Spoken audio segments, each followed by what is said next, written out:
Hello प्यारे बच्चों। कणों के निकाय घूर्णन गति और बिल्कुल आखिरी बिल्कुल लास्ट का टॉपिक हम ले रहे हैं बच्चों, और ये है लॉटनिक गति की गतिज ऊर्जा। और ये हमें समझना है कि लॉटनिक गति की गतिज ऊर्जा कैसी होती है। अच्छा, हमने एक बात पढ़ी थी, घूर्णन गतिज ऊर्जा।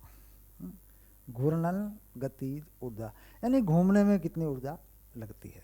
तो यहाँ पर एक बात आई थी कि भाई कोई वस्तु किस अक्ष के परितः घूम रही है, हमें ये पता होना चाहिए।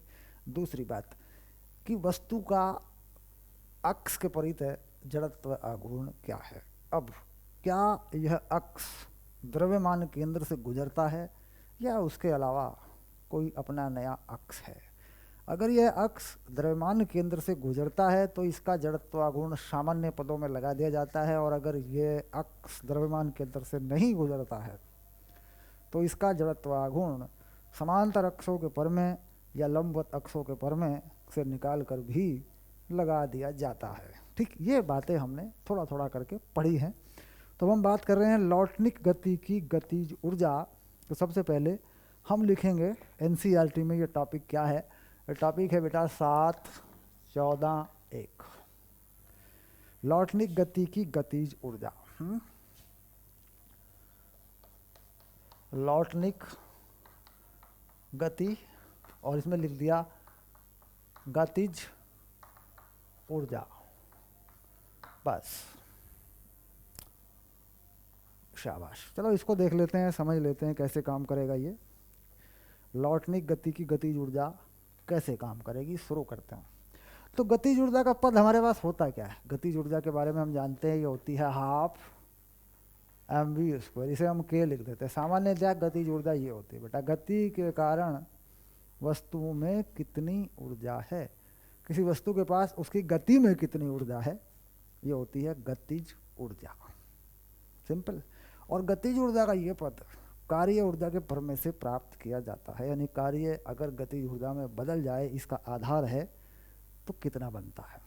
हमने वहाँ एक समाकलन लगा करके या 9th क्लास में समीकरण लगा करके इसको प्राप्त कर लिया था। तो गतिज ऊर्जा का फॉर्मूला कहाँ से आया सर, ये फॉर्मूला कहाँ से आता है। कार्य ऊर्जा का प्रमेय है, उससे ही आ जाता है। कार्य को ऊर्जाएं बदलते हैं तो गति ऊर्जाएं बदलते हैं, वहाँ से फॉर्मूला। चलिए, लॉटनिक गति की गतिज ऊर्जा। तो इसमें क्या होता है कि जब कोई वस्तु किसी तल पर लॉटनिक गति करती है, मान लीजिए कोई वस्तु है और ये घूमते हुए नीचे की तरफ आ रही है ऐसे, और ये कोई आनत तल है। ये आनत तल का जो कोण है बेटा, इसको क्या मान लें, क्षैतिज के साथ कोई कोण मान लो, है ना, ऐसे बना लो। देखो ऐसा, इसे मान लो कोण थीटा। अब ये वस्तु लॉटनिक गति कर रही है, इसका मतलब ये वस्तु ऐसी है जिसमें कोई त्रिज्या है। हो सकता है ये गोला हो सकता है ये बेलन हो सकता है ये चक्रिका हो। चक्रिका बोलते हैं बेटा डिस्क को। और भी ऐसी कोई वस्तु हो सकती है, रिंग हो सकता है, छल्ला हो सकता है, खाली बेलन हो सकता है, खाली गोला हो सकता है, जो भी। तो इसमें जो कुल ऊर्जा है वो कितनी होगी, तो यहाँ देखना पड़ता है कि जो द्रव्यमान केंद्र है वो चल रहा है v से, और वस्तु घूम रही है कोणीय चाल ओमेगा से। ठीक, तो कुल गतिज ऊर्जा, तो हम कहते हैं वस्तु की कुल गतिज ऊर्जा। गतिज ऊर्जा मतलब टोटल काइनेटिक एनर्जी। तो द्रव्यमान केंद्र में जो कि गति है, द्रव्यमान केंद्र में गति है, तो इसमें द्रव्यमान केंद्र भी तो चल रहा है ना, ये बात ध्यान देने की है। तो ये हो गया हाफ mv², और घूम रही है, वस्तु केंद्र के परितः घूम रही है, वस्तु केंद्र के परितः घूमते हुए आ रही है, तो ये ऊर्जा होती है हाफ I⍵²। तो यहाँ पर ये है लॉटनिक गति की ऊर्जा। कौन सी ऊर्जा है ये, गतिज ऊर्जा। यानी अगर कोई वस्तु लॉटनिक गति करती है तो बेटा इसमें दो पद होते हैं। एक होती है द्रव्यमान केंद्र की गतिज ऊर्जा, यानी द्रव्यमान केंद्र चल रहा है, और यहाँ एक शर्त होती है, हमेशा ध्यान रखना, ये शर्त जो होती है बेटा ये याद रखनी है, क्योंकि शर्त से ना फायदा मिलने वाला है। ये शर्त क्या होती है, ये शर्त होती है v = r⍵। जहाँ आर इस वस्तु की त्रिज्या होती है, ऐसा। ओके, तो यहाँ से अगर मैं इस पद को बदल दूँ, अगर ये शर्त मैं यहाँ लगा दूँ, तो ये परिणाम मेरे सामने कुछ और तरह का आने लगता है। देखो, शर्त को यहाँ न लिखे आगे बढ़ा देते हैं, यानी हम यहाँ पे इसमें डाल देंगे v बराबर आर ओमेगा, तो m v स्क्वायर प्लस 1/2, ये हो गया जड़त्व आघूर्ण, और ये हो गया v बाई आर, ऐसे ऐसा पद हो गया। जड़त्व आघूर्ण केंद्र के परितः है, मतलब ये कौन सा जड़त्व आघूर्ण है? जो केंद्र के परितः है, मतलब किसी और दूसरे अक्ष के परितः नहीं है, ये केंद्र के परितः, यानी द्रव्यमान केंद्र के परितः जड़त्व आघूर्ण है। नोट करना, कई बार कंफ्यूज हो जाओगे कि सिर्फ कौन सा है ये, द्रव्यमान केंद्र के परितः जड़त्व आघूर्ण। क्योंकि कई बार क्या होता है कि जड़त्व आघूर्ण हम इस संपर्क बिंदु के परितः लगा देते हैं, वो नहीं है, वो नहीं है। अगर वो लगेगा तो फिर ये पूरा पद गायब हो जाएगा, पर वो मैं वहाँ नहीं जा रहा हूँ। यहाँ पे क्या है इसके हिसाब से अपना सवाल करेंगे। तो अब आगे चले, तो ये हो गया 1/2, v स्क्वायर कॉमन ले ले बेटा, तो m प्लस आई बटे आर स्क्वायर, ये कुल ऊर्जा है। वस्तु का द्रव्यमान, द्रव्यमान केंद्र के प्रति आघूर्ण, के प्रति आघूर्ण, और ये वस्तु की त्रिज्या। ठीक, अब ये ऊर्जा कहाँ लगती है? ये ऊर्जा लग जाती है ऊर्जा संरक्षण के नियमों में, या कहीं ऐसी कोई चीज़ हो रही है जहाँ ऊर्जा का कोई काम हो, वहाँ ये ऊर्जा लग जाती है। अब यहाँ देखते हैं इस वस्तु की ऊंचाई, मान लीजिए यहाँ h है क्षैतिज तल से, और यहाँ इसकी जो चाल है प्रारंभिक, वो इसे u मान लेते हैं, और u है मान लीजिए 0, u कितना है? 0। ओके, तो बेटा शुरू में तो इसका ओमेगा भी फिर 0 ही होगा। कहता है जब ये घूमते हुए नीचे आ गई, तो इसमें कितना ओमेगा आया, और इसका v क्या हुआ? जब घूमते घूमते नीचे आ रही है तो कितनी ऊंचाई है? h। तो वस्तु कितनी ऊंचाई से चल के आई है, इसकी कौन सी ऊंचाई देखी जाती है बच्चों? जब ऊर्जा संरक्षण का नियम लगाते हैं तो ये देखते हैं ऊर्ध्वाधर ऊंचाई, बेटा ये वाली ऊंचाई देखते हैं, ये वाली दूरी नहीं देखते, ध्यान रखना, ये वाली दूरी ज़्यादा हो रही है देख, आनत तल पर दूरी नहीं, जी की दिशा में दूरी, क्योंकि गुरुत्व त्वरण नीचे की तरफ काम करता। तो ऐसे में इस वस्तु को यहाँ से यहाँ तक आने में कितनी ऊर्जा प्राप्त होगी? स्थितिज ऊर्जा कितनी प्राप्त होगी? गुरुत्व स्थितिज ऊर्जा, गुरुत्वीय स्थितिज ऊर्जा इसे हम कहते हैं। तो वो हो जाएगी, हमें प्राप्त हो जाएगी mgh। कितनी प्राप्त होगी बेटा? mgh। और किस में बदल जाएगी? ये कुल गतिज ऊर्जा है। जब वस्तु नीचे पहुंचेगी, लुढ़कते लुढ़कते लुढ़कते लुढ़कते यहाँ पहुंचेगी, h नीचे आ जाएगी, और तो किस में बदल जाएगी? कुल गतिज ऊर्जा में। तो ये चीज़ आ गई देख। तो 1/2 v स्क्वायर m प्लस आई बटे आर स्क्वायर, सिंपल बात हो गई। तो यहाँ से क्या प्राप्त कर सकते हो? यहाँ से प्राप्त कर सकते हो v, कितना हो जाएगा v? वर्गमूल ऐसे 2mgh, ऐसे। ये फॉर्मूला बेटा कहीं भी लगा देना, तुम्हें उसका जड़त्व आघूर्ण वस्तु का पता होना चाहिए, बस कहीं भी लगा देना, लग जाएगा। ठीक, 2mgh, और नीचे क्या आया? m प्लस आई बटे आर स्क्वायर, ये आ गया v।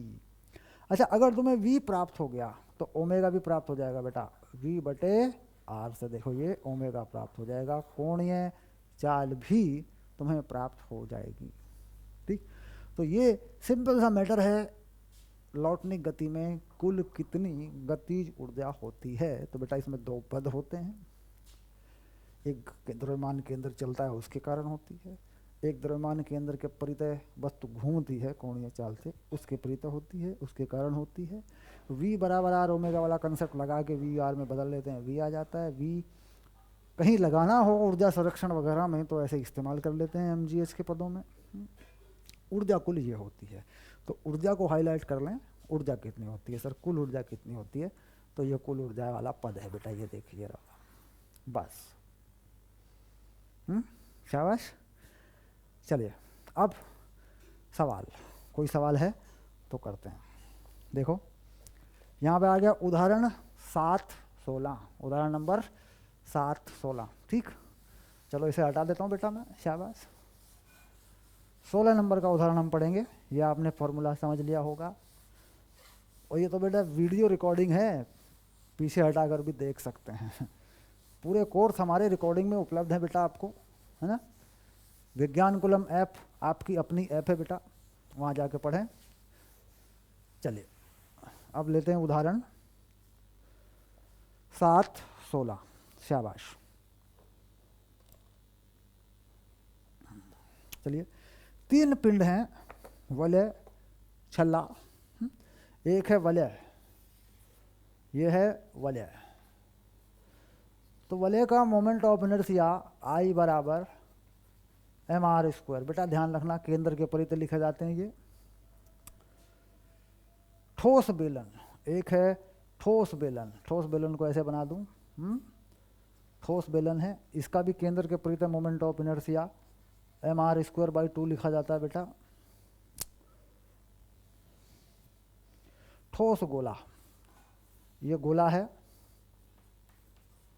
इसका मोमेंट ऑफ इनर्शिया ठोस गोले का 2/5 mr² लिखा जाता है बेटा। 3 चीज़ें हैं हमारे पास, ध्यान से इस सवाल को करना, बहुत बढ़िया सवाल है। बिना फिसले लौटनिक गति करते हैं किसी नत तल पर, कोई झुका हुआ तल है। वे विराम अवस्था से गति शुरू करते हैं, सभी पिंड की त्रिज्याएं बराबर हैं, यानी सबकी जो है त्रिज्याएं समान हैं, सबकी त्रिज्याएं समान हैं।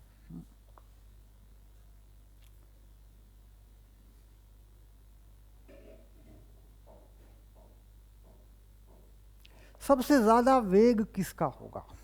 सबसे ज़्यादा वेग किसका होगा? तो बेटा वेग का फॉर्मूला ये लिखा है, देख, ये वेग का फॉर्मूला मिट गया, देख, 2mgh और mi/r², ये वेग का फॉर्मूला था। सबसे ज़्यादा वेग किसका होगा? मतलब एक ही ऊंचाई से छोड़ दिया तीनों को, तीनों की जो ऊंचाई है वो एक ही है, एक आनत तल पर तीनों को एक ही ऊंचाई से छोड़ा है, लुढ़क के आते हैं नीचे। तो किसका वेग सबसे, तो बेटा वेग सबसे अधिक किसका होगा? जिसका I सबसे कम होगा, क्योंकि देखो यहाँ सबसे I जो आ रहा है बेटा सबसे नीचे आ रहा है, और द्रव्यमान का पद कटता है क्योंकि ये द्रव्यमान के पदों में आ जाता है। ठीक, अब मान लीजिए मैं इसे वलय पे लगाऊं, V वलय, बात को समझना। तो mgh m प्लस mr²/r², देख बेटा ये वलय का आ रहा है, वलय में कितना आ जाएगा? देख m तो हट ही गया, 2gh बटे r कट गया, mm 2 हो गए। देख ये वलय की आ रही बेटा, ये आ गई वर्गमूल gh, ये वलय है। अच्छा, अगर मैं बेलन की करूं ठोस बेलन, V बेलन, नीचे लुढ़क के जब नीचे पहुंचा तो 2mgh m प्लस mr²/2r², ऐसे करें बेटा तो कितना हो रहा है? देख r कट गया, m कट गया, 2 4/2 हो गया बेटा, 3 4/3 हो गया, क्योंकि 2 ही कन 2 और 1 3 नीचे बन जाएगा। ये आ रही देख बेटा, ये आ गया देख। अच्छा, अगर मैं इसी की जगह पे V गोला कर दूं, ये भी तो कर सकता हूँ मैं, अब V गोला भी तो करना है मुझे। 2mgh m प्लस 2/5 mr²/r², तो बेटा ये कितनी आ रही है? 10/7, 10/7 gh, देख ये V गोला आ रहा है। तो सबसे ज़्यादा किसकी है? 10/7, 1.4, 1.3, 1, तो यानी V गोला सबसे ज़्यादा, V बेलन उससे कम, और V वलय सबसे कम। देख बेटा सवाल आ गया तेरे हाथ में, फॉर्मूला डन आ गया, देख ये हो गया तेरा उत्तर। तो कैसे देखा? वो जो फॉर्मूला बनाया था लौटनिक गति वाला h ऊंचाई से, उसको सब पे लगा दिया। सबका जड़त्वा गुण हमें पता होना चाहिए, लगा लिया, पता कर लिया।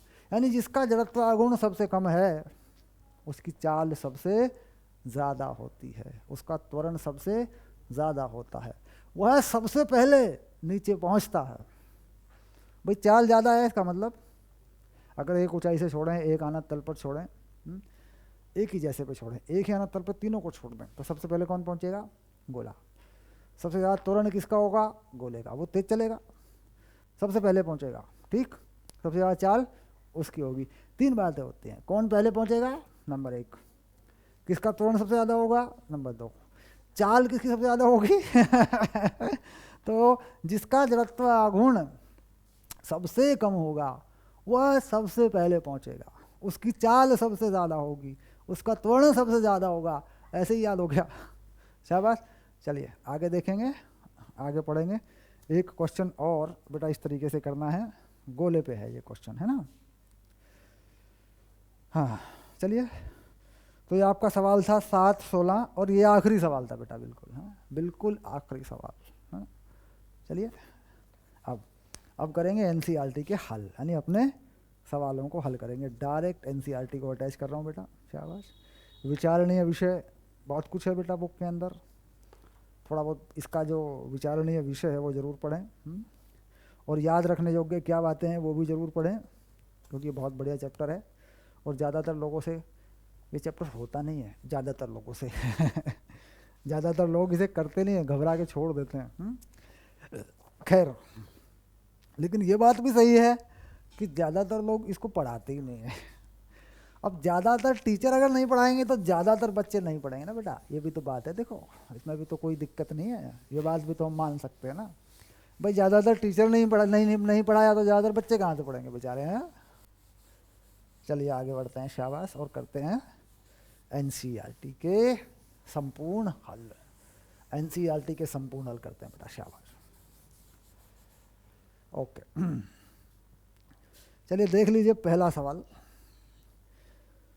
एक समान द्रव्यमान घनत्व के निम्नलिखित पिंडों में से प्रत्येक के द्रव्यमान केंद्र की अब स्थिति लिखिए। द्रव्यमान केंद्र कहाँ कहाँ पे होता है बेटा, है ना? अभ्यास में चलते हैं। अभ्यास पहला, ए बी सी डी।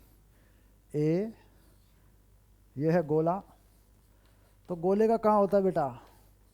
केंद्र पे। बी में क्या है? सिलेंडर। इसका भी कहाँ होता है? अक्ष पर होता है। अक्ष पे होता है और मध्य बिंदु पे होता है।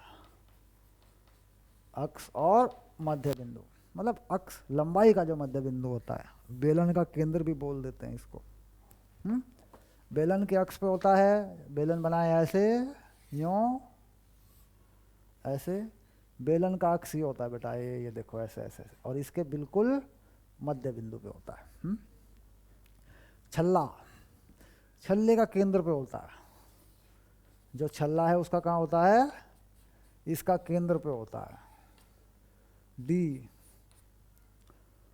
घन, घन का कहाँ होता है? घन का भी केंद्र पे होता है बेटा। जो घन होता है उसका भी बिल्कुल केंद्र पे होता है। द्रव्यमान केंद्र, द्रव्यमान केंद्र मानी हुई चीज है। गति के नियमों में लगाने के लिए एक ऐसा बिंदु वस्तु या वस्तु के बाहर या वस्तु के अंदर जहाँ पर वस्तु का संपूर्ण द्रव्यमान रखा हुआ माना जा सकता है। गति के नियम लगाने के लिए कण की कल्पना की जाती है, ऐसी बात है बस, और कुछ नहीं है। तो द्रव्यमान के अंदर होता नहीं है कुछ वास्तव में। गति का नियम आया न्यूटन के तो कणों के लिए आए, नियम कणों के लिए आए तो कण मानना पड़ा। तो गणितीय नियम, मतलब गति के नियम गणितीय रूप में लिखे गए, फिर कण की कल्पना करनी पड़ी, फिर आया द्रव्यमान केंद्र। शाबाश।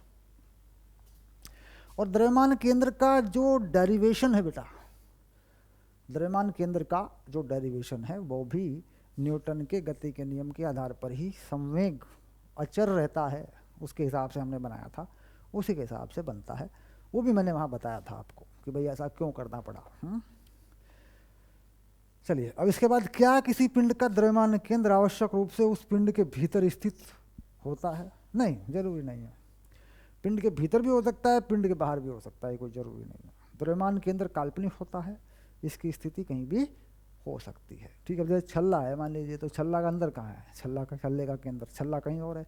अब मान लीजिए कटोरा है, क्या कह रहे हैं, जैसे कटोरा है मान लीजिए, है कटोरा, तो कटोरा तो खाली होता है बेटा, ऐसे यही तो होता है, देखो कटोरा ऐसा होता है कटोरा, ये रहा कटोरा, होता है नहीं ऐसा कटोरा, तो बीच में तो कुछ भी नहीं है द्रव्यमान के अंदर, यहाँ होगा खाली जगह में, होगा कि नहीं होगा तो जरूरी नहीं है, द्रव्यमान के अंदर वस्तु के भीतर बाहर कहीं भी हो सकता है। ठीक, अच्छा वस्तुओं का निकाय है ना, उससे तो बाहर ही होगा। तो निर्भर करता है कि पिंड की आकृति किस प्रकार की है, द्रव्यमान केंद्र भीतर या बाहर हो सकता है, निर्भर करता है कि पिंड की आकृति किस प्रकार की है।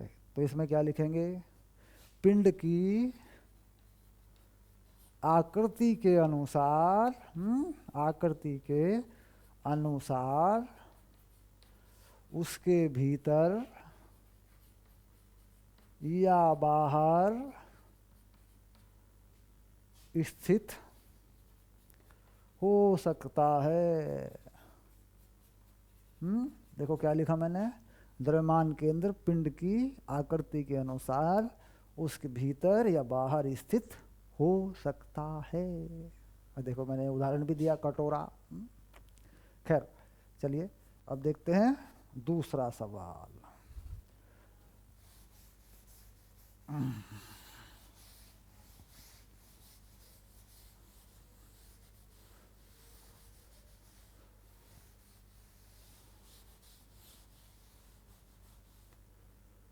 चलिए अब चलते हैं दूसरे सवाल की तरफ। HCl अणु में दो परमाणुओं के नाभिकों के बीच पृथक्करण लगभग 1.27 एंगस्ट्रॉम है। इस अणु के द्रव्यमान केंद्र की लगभग अवस्थिति ज्ञात कीजिए। यह ज्ञात है कि क्लोरीन का परमाणु हाइड्रोजन के परमाणु की तुलना में 35.5 गुना भारी है। क्या किसी परमाणु का समस्त द्रव्यमान उसके नाभिक पर केंद्रित होता है तथा, ये तो बड़ी बात हो जाती है अगर यहाँ सवाल खड़ा कर देता, परमाणु में पहुंच जाते फिर तो हम दो नंबर। तो एक है m और बेटा एक है 35m, 35.5 m, और दोनों के बीच की जो दूरी है वो है 1.27 एंगस्ट्रॉम ऐसे। तो द्रव्यमान केंद्र कहीं m से यहाँ मान लेते हैं, यहाँ मान लेते हैं सेंटर ऑफ मास इस स्थिति में, और ये स्थिति मान लेते हैं अपन x के बराबर। ठीक हो गया। चलिए तो x बराबर, तो क्या फार्मूला लगाते हैं, m1x1 प्लस m2x2 बटे m1 प्लस m2, ये फॉर्मूला होता है। मान लीजिए इस अक्ष को क्या मान लिया हमने, x अक्ष, तो लगा लेंगे इसी पे। अच्छा इसको कहाँ मान लिया हमने, इसको मान लिया हमने ऐसे 0 0 पे, और क्या मान लिया इसको m1, इसको क्या मान लिया m2, बस हो गया। तो फार्मूला है ही हमारे पास। अच्छा m1 कहाँ है, m1 है 0 पे, m है 0 पे। अच्छा m2 कितना है, 35.5 है बेटा, 35.5 m है, और ये है 1.27 पे, और टोटल द्रव्यमान है 36.5 m। तो m से m तो कट गया, तो ये आ गया 35.5, 36.5, 1.27 एंगस्ट्रॉम। कहाँ से आया बेटा ये आया हाइड्रोजन परमाणु से। हाइड्रोजन परमाणु से दोनों परमाणुओं को मिलाने वाली रेखा पर कितनी दूरी पे आया, इतने पे आ गया। सेंटर ऑफ मास की स्थिति ये आ गई। तो कितना हो जाएगा, थोड़ा सा कम हो जाएगा, 1.27 से कम हो जाएगा। अच्छा इधर से देखेंगे तो घटा लेंगे इसको, मतलब हाइड्रोजन परमाणु से है, ये H परमाणु से है, ऐसे पक्का। हो सकता है इधर से उत्तर में लिखा हो, घटा के लिख देंगे, ठीक है, क्योंकि एंगस्ट्रॉम में उत्तर देना है तो घटा के लिख देंगे, जैसे चाहे लिखो। ओके चलिए आगे बढ़ते हैं। क्वेश्चन नंबर 2, क्वेश्चन नंबर 3 पे चल रहे हैं। शाबाश।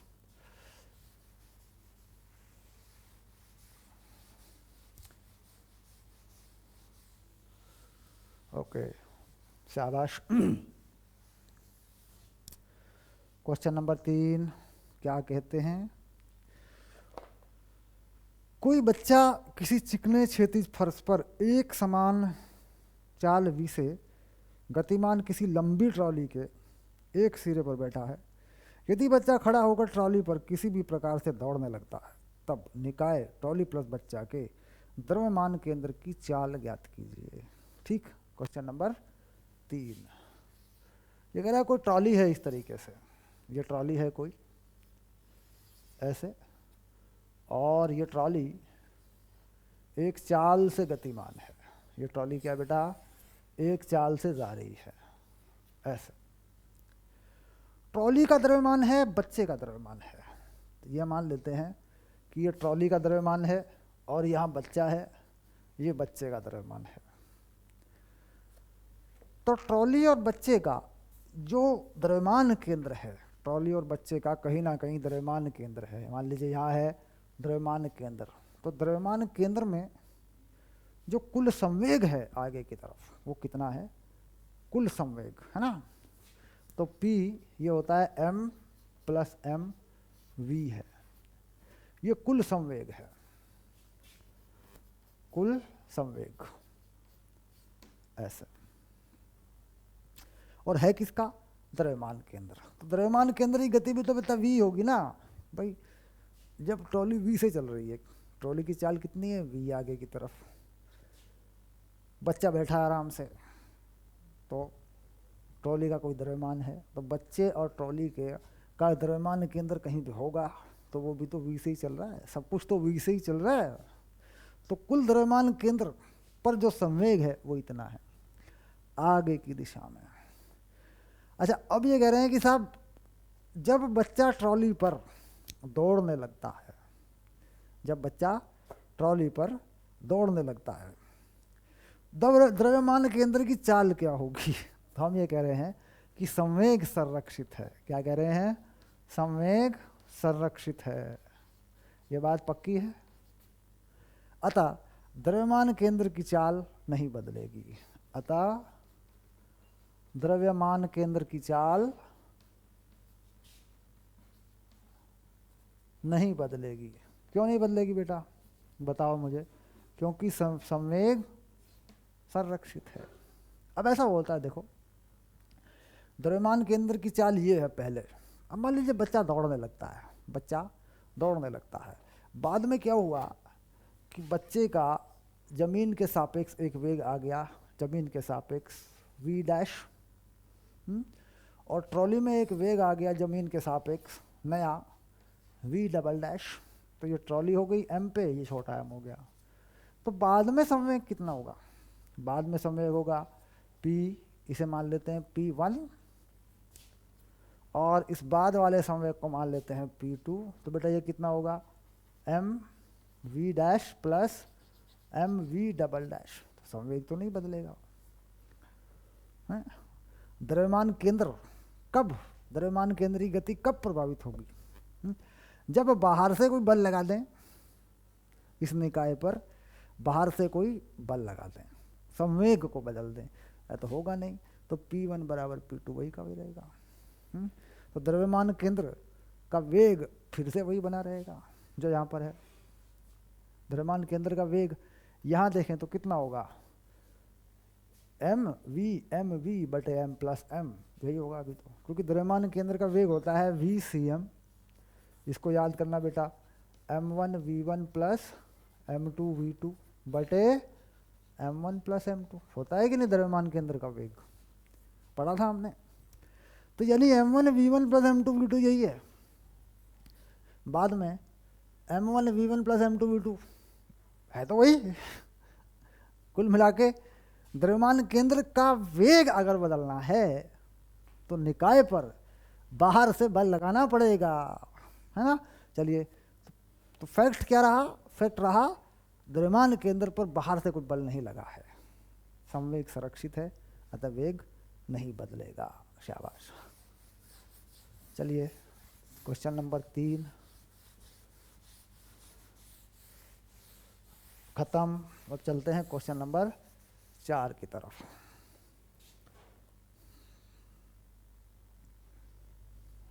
शाबाश। क्वेश्चन नंबर 4 में क्या कहना चाहते हैं, देखें ज़रा एक बार। हाँ, दर्शाइए कि ए बी के बीच बने त्रिभुज का क्षेत्रफल ए गुणा बी के परिमाण का आधा है। बहुत बढ़िया सवाल है बेटा। ये मान लीजिए ए है कोई वेक्टर, और ये वेक्टर मान लीजिए कोई वेक्टर बी है बेटा, ऐसा।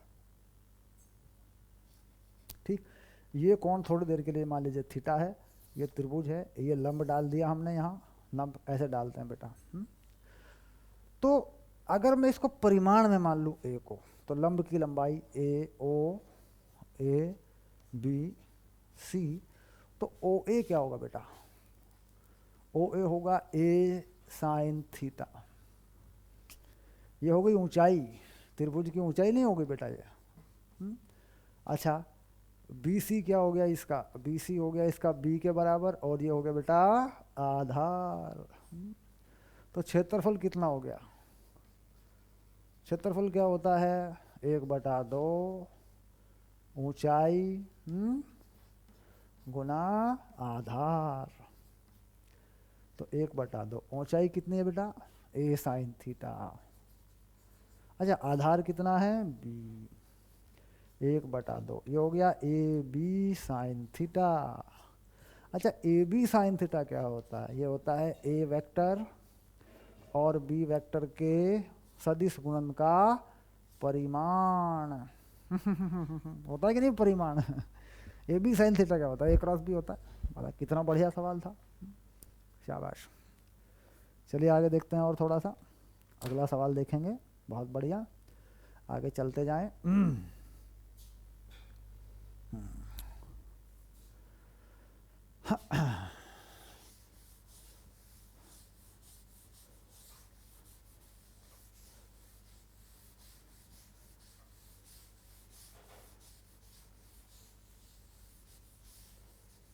क्वेश्चन नंबर 4 हो चुका। अब चलते हैं। बड़ी यात्रा है बेटा ये, इसके सारे सवाल अच्छे से बनाने हैं और समझने हैं इस चैप्टर का। ये चैप्टर बड़ा है, मतलब मानते हैं लोग और जानते हैं लोग कि ये बड़ा चैप्टर है, पढ़ने वाला ही करता है इसको। चलिए आगे देखते हैं।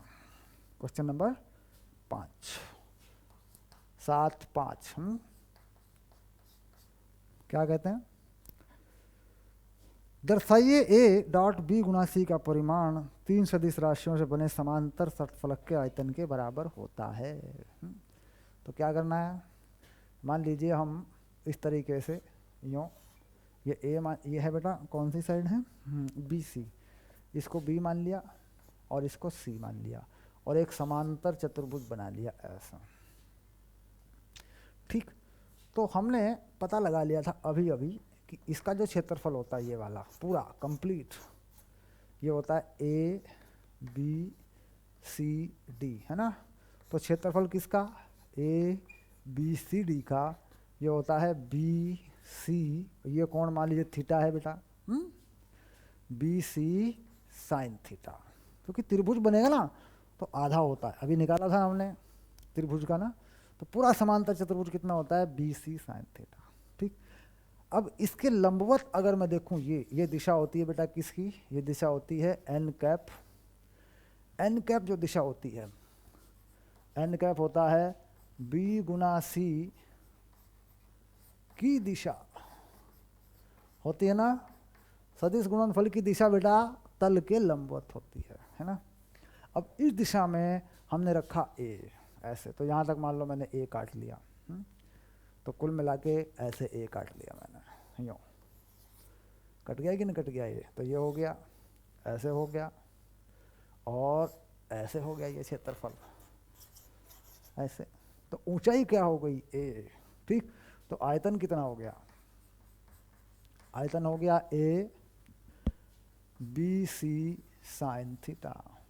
हो गया, तो क्या हो गया, ये समांतर चतुर्भुज का आयतन हो गया A B C sine theta.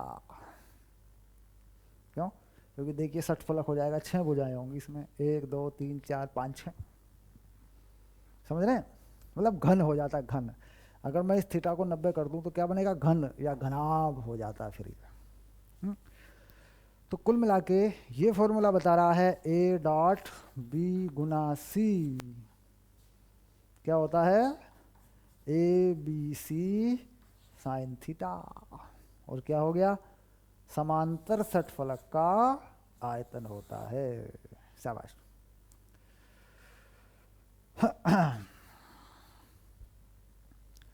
तो ये समझ में आ गया बच्चों, बढ़िया सवाल था ये भी। एनसीईआरटी में बेटा सवाल तो सारे ही बढ़िया होते हैं। सर एनसीईआरटी समझ में नहीं आती, स्कूल के मास्टर जी मना करते हैं, सर क्या करें। अब स्कूल के मास्टर जी बेचारे मना करते हैं क्योंकि खुद परेशान है बेचारे एनसीईआरटी से। वो एनसीईआरटी क्या लगा दी सरकार ने, स्कूल के मास्टरों की जान ले ली बेचारों की। बड़ी मुश्किल से पढ़ा पढ़ू के बेचारे अपना गुजारा कर रहे थे, अब एनसीईआरटी लगा दी तो वो मना कर रहे हैं। खैर कब तक भागेंगे, कब तक भागेंगे एनसीईआरटी से, कब तक भागेंगे स्कूल के टीचर, मुझे नहीं पता।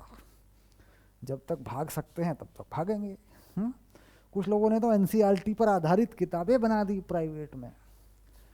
जो पहले प्राइवेट किताबें बेचा करते थे ना पब्लिशर, उन्होंने अब एनसीईआरटी पर आधारित बना दी। पुरानी चीज़ों को जो कहते हो छाप दिया, एनसीईआरटी के सवालों के हल उसमें छाप दिए और कहा साहब ये तो एनसीईआरटी पर आधारित है। क्या जोड़ा उसमें, सिर्फ हल जोड़ दिए। हल तो मिल ही जाते हैं इंटरनेट पे, छाप छुप के अपना बना दी किताब। लेकिन एनसीईआरटी के हल छाप देने से एनसीईआरटी थोड़ी ना होती है। एनसीईआरटी के लेवल पे जाके सोचना पड़ता है। चलिए 6 नंबर का सवाल, शाबाश। अब आ गया बेटा 6 नंबर का सवाल।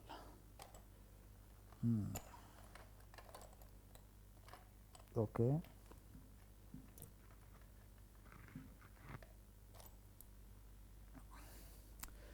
एक कण जिसके स्थिति सदिश आर एक्स वाई जेड हैं, अक्षों के अनुदिश अवयव क्रम से एक्स वाई जेड, ठीक है, और रेखीय संवेग सदिश P X P Y P Z हैं, के कोणीय संवेग एल के सभी अक्षों के अनुदिश अवयव ज्ञात कीजिए। ठीक है, दर्शाइए कि यदि कण एक्स वाई तल में ही गतिमान हो तो कोणीय संवेग केवल जेड, कोणीय संवेग केवल जेड तल में होगा। ठीक है, ये भी सवाल बढ़िया है। हालांकि ये जो स्टोरी है ये हमने पहले करके बताई थी बेटा आपको। ये चीज़ मैंने पहले आपको समझाई थी जब मैं बेसिक आपको पढ़ा रहा था, तो मैंने ये चीज़ आपको बताई थी। अब देखिए मान लीजिए किसी का सदिश जो है वो ऐसे लिखा हुआ है, R vector X I cap Y J cap और जेड के कैप, और लीनियर मोमेंटम यानी रेखीय संवेग ऐसे लिखा बेटा P X I cap P Y J cap और पी जेड के कैप। तो कोणीय संवेग जो होता है ना, कोणीय संवेग जो होता है वो क्या होता है। कोणीय संवेग को बेटा लिखते हैं, ये हो गई बेटा स्थिति, और ये हो गया रेखीय संवेग। अब बात आती है कोणीय संवेग की। साहब कोणीय संवेग क्या होता है, एंगुलर मोमेंटम एल। तो एल जो लिखा जाता है बेटा, एल होता है आर क्रॉस पी, ये ध्यान देने की बात है, आर क्रॉस पी होता है। तो आर क्रॉस पी करेंगे तो बेटा आ जाए, इसमें क्या दिक्कत है। चलिए तो लिख लेते हैं कितना होगा, देखो आर क्रॉस पी। तो आर क्रॉस पी करेंगे, देखा आई क्रॉस आई ज़ीरो, आई क्रॉस आई ज़ीरो, एक्स का कर रहे हैं बेटा पहले, आई क्रॉस जे यानी के हो गया बेटा, ये पहला पद है देख के हो गया, साथ में आ गया X P Y, X P Y ये आ गया देख। अब आई क्रॉस के माइनस जे होता है बेटा, एक्स पी जेड हो गया, एक्स पी जेड, और ये होता है जे माइनस का, तो ये प्लस हो गया बेटा। समझ लेना बात को, देख लो इसके साथ कर रहा हूँ इसको, तो आई क्रॉस के कितना होता है माइनस जे, आई जे के। अच्छा एक्स का हो गया, चलिए वाई का देखते हैं, वाई जे क्रॉस आई, वाई पी एक्स, तो माइनस क्या होता है बेटा वाई पी एक्स जे क्रॉस आई, माइनस का के लगा दिया, ये देख माइनस पहले ही लगा दिया मैंने। अच्छा, वाई वाई खत्म, जे क्रॉस जे जीरो। अब जे क्रॉस के बेटा आई होता है और होगा क्या, वाई पी जेड और जे क्रॉस के हो गया आई, ये हो गया। वाई का भी काम खत्म। अब चला जेड, के cross I Z P x, के क्रॉस आई बेटा माइनस जे होता है, के क्रॉस आई, आई जे के क्रॉस आई माइनस जे होता है बेटा। के क्रॉस आई पे तो उल्टा घूमेगा ना, आई जे के, यहाँ से देख लो के क्रॉस आई है ना, जे होता है प्लस का। ऐसे घुमाते हैं ना इसको, ऐसे घुमा लेते हैं, देखो आई क्रॉस जे के हो गया, के क्रॉस आई, ऐसे देख लेते हैं ना घुमा के क्लॉकवाइज। चलिए, तो अब आ गया के क्रॉस आई जे हो गया, और पद क्या जाएगा के क्रॉस आई में, P x Z P x, Z P X, और हो गया ये आई, शाबाश। अच्छा फिर आगे चले, यहाँ देखा, यहाँ Z P Y, Z P Y, और हुआ क्या, Z P Y K cross J, K cross J, K cross जे माइनस आई हो गया बेटा, ये रहा देख, बस खत्म। अच्छा, घटक देखने हैं, घटक, तो सबसे पहला घटक किसका देखते हैं, आई वाले का, देखिए रहा, Y P Z Z P Y, Y P Z minus Z P Y, ये हो गया एक्स एक्सिस वाला घटक, पक्का। जरा देख, आई कैप यहाँ से कॉमन आ गया है, दोनों आ गए, देख। अब ढूंढेंगे जे वाले को, जे वाला एक ये रहा, और एक मिनट, 3 आई मैंने कहाँ लिखे हैं, ये होता है बेटा, ये जे वाला था, हाँ देख, ऐसे तो गलती हो जाएगी हमसे, हाँ प्लस का जे लिखना था, हाँ के क्रॉस आई, ठीक है, ये वाला आ गया और ये वाला आ गया, दोनों प्लस के नहीं होने चाहिए बेटा, गलत हो गया मामला।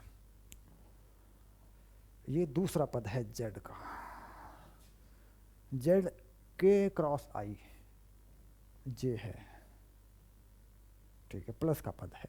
अच्छा, ये पद दूसरा है इसका, आई क्रॉस के, आई क्रॉस के माइनस का जे है, आई क्रॉस के माइनस का जे है, तो ये बेटा ये पद माइनस का है, ऐसे हो गया, देख अब समझ में आ रहा ना मामला, हाँ।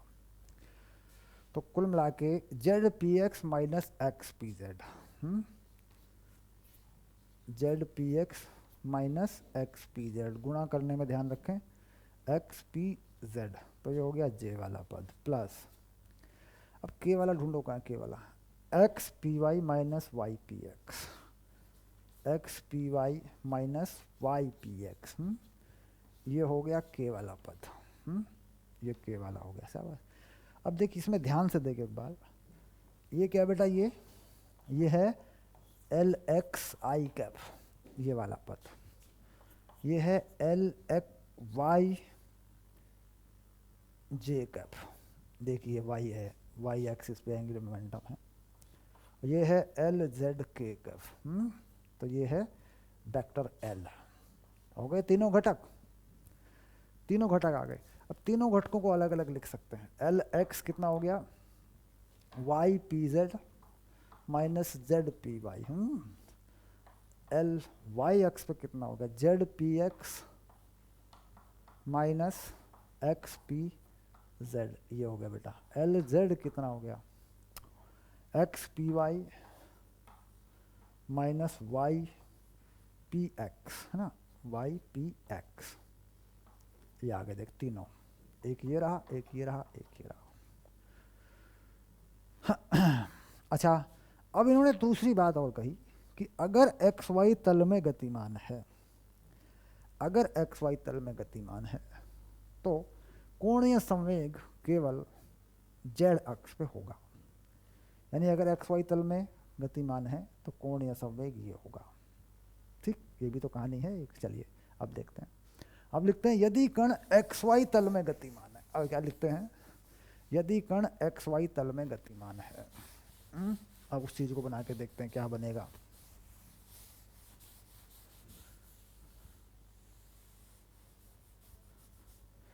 अब यहाँ लिखते हैं, फॉर्मूला लिखा रहने देंगे बेटा, अब यहाँ लिखेंगे यदि कण एक्स वाई तल में गतिमान है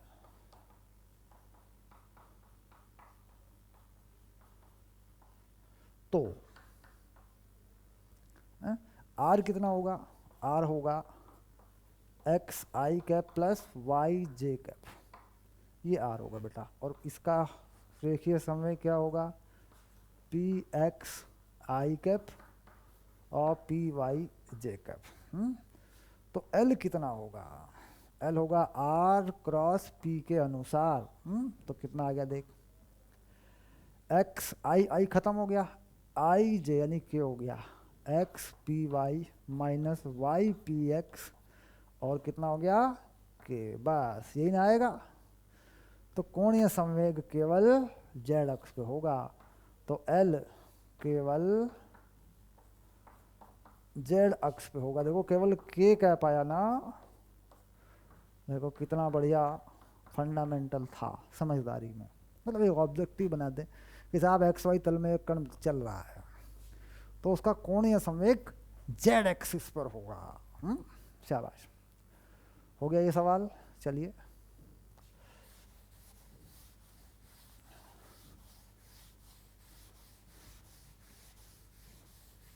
तो 6 नंबर डन।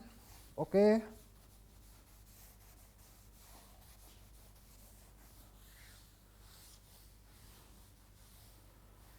शाबाश।